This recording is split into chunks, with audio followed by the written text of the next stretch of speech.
Nagy szeretettel köszönt mindenkit, a Kettős Kereszt Ketten Főzünk. Sziasztok! A mai videónkban egy olyan krumplis pogácsa elkészítését mutatjuk be nektek, ami másnap vagy harmadnap is ugyanilyen finom puha marad, ha marad. Tartsatok most is velünk!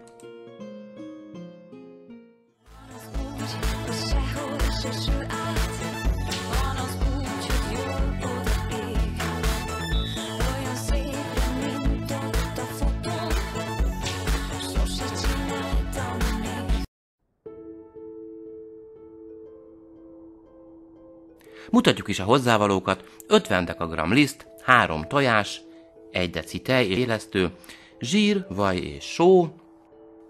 A krumplit pedig már oda tettük főni, ez nyersen felkockázva 35 dg volt. Azzal kezdem, hogy a meglannyított tejben felfuttatom az élesztőt. Az élesztőnek csak a felét használom, ezt belemorzsolom,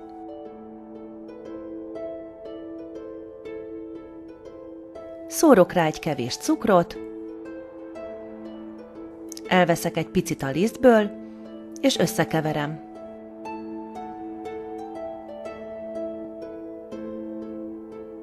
Ahogy Péter említette, 50 dg lisztet használunk, és amíg ébredezik az élesztő, addig átszitálom a lisztet.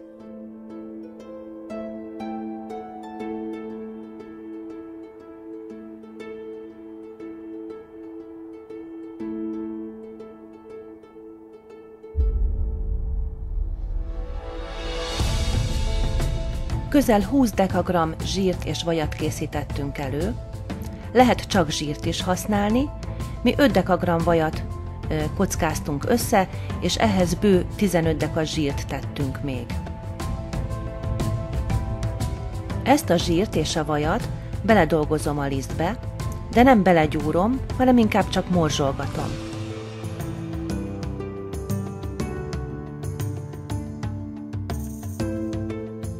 Látható is, ahogy ilyen morzsás állagú lesz. Ekkor megsózom, és mivel a krumpli főzővizébe nem tettem sót, 2,5 teáskanállal mindenképp javaslunk, de nekünk 3-mal került bele. Belekerül 2 tojás sárgája, a fehérjét kihagyom, mert kicsit keményíti a tésztát, és hozzáadom a felfutott élesztőt is. A megfőtt és majdnem teljesen kihűlt krumplit a krumplinyomóval átnyomjuk. Ha ilyen esetleg nincs otthon, javaslom egyben megfőzni a krumplit és lereszelni. Meg is van minden szükséges hozzávaló, úgyhogy jöhet a gyúrás. Ezt géppel is el lehet végezni, de kézzel sem nehéz, 7-8 perc alatt szépen összeáll.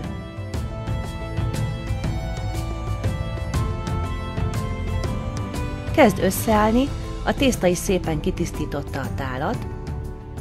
Ha úgy ítéljük meg, hogy még egy picit ragad, lágy, akkor tegyünk hozzá még egy pici lisztet. Azért bánjunk a liszttel óvatosan, természetes, hogy a kezünktől felmelegedett zsír, vaj kicsit lágyítja a tésztát, ezért fogjuk majd gyúrás után betenni a hűtőbe.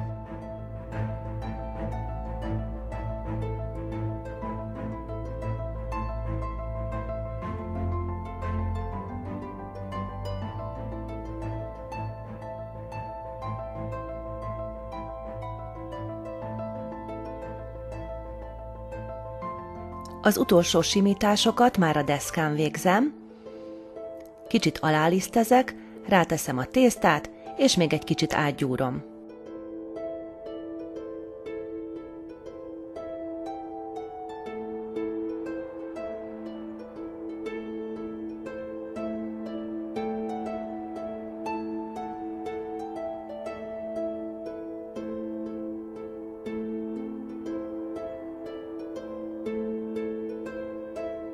A végére igyekszem kis cipóformát kialakítani, majd folpakba fogjuk csomagolni, és legalább 1-2 órára betesszük a hűtőbe, hogy később könnyebben tudjunk vele bánni.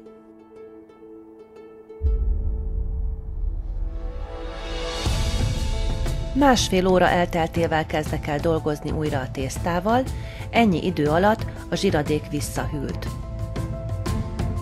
2 különböző vastagságú tésztával fogok dolgozni, és 2 különböző átmérőjű szaggatóval, hogy el tudjátok dönteni, nektek melyik a szimpatikusabb.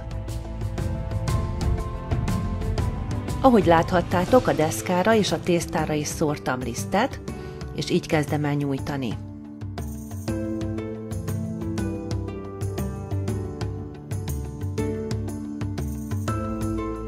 Az első adagnál újnyi vastagságig megyek, ez körülbelül 1,5 cm. A tészta tetejére éles késsel párhuzamos csíkokat húzok. Az első menetben tehát vékonyabbra nyújtottam a tésztát, és a legnagyobb pogácsaszaggatómat használom.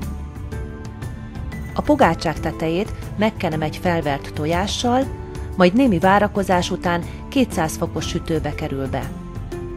Bő 20 perc után el is készült az első adag. Az első szaggatás után visszamaradt tészta a hűtőben várta, hogy ő is sorra kerüljön. A tésztát itt vastagabbra hagytam, körülbelül 2–2,5 cm magas. Mivel a tésztát a hűtőből vettük ki, mindenképpen hagyjunk időt, hogy az élesztő szobahőmérsékleten észbe kapjon, tehát a pogácsák még legalább fél óráig csücsüljenek a tepsiben, mielőtt bekerülnének a sütőbe. Ezt az időt sütés előtt ne spóroljátok ki.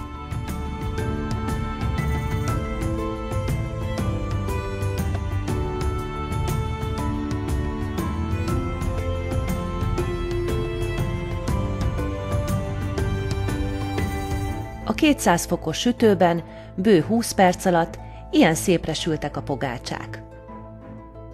Sülés közben figyeljük a színét, de javaslom, hogy 25, főleg 30 perc fölé ne menjünk, mert a pogácsa kiszárad. A végeredmény egy nagyon finom, puha pogácsa, ami másnapra is megőrzi a puhaságát.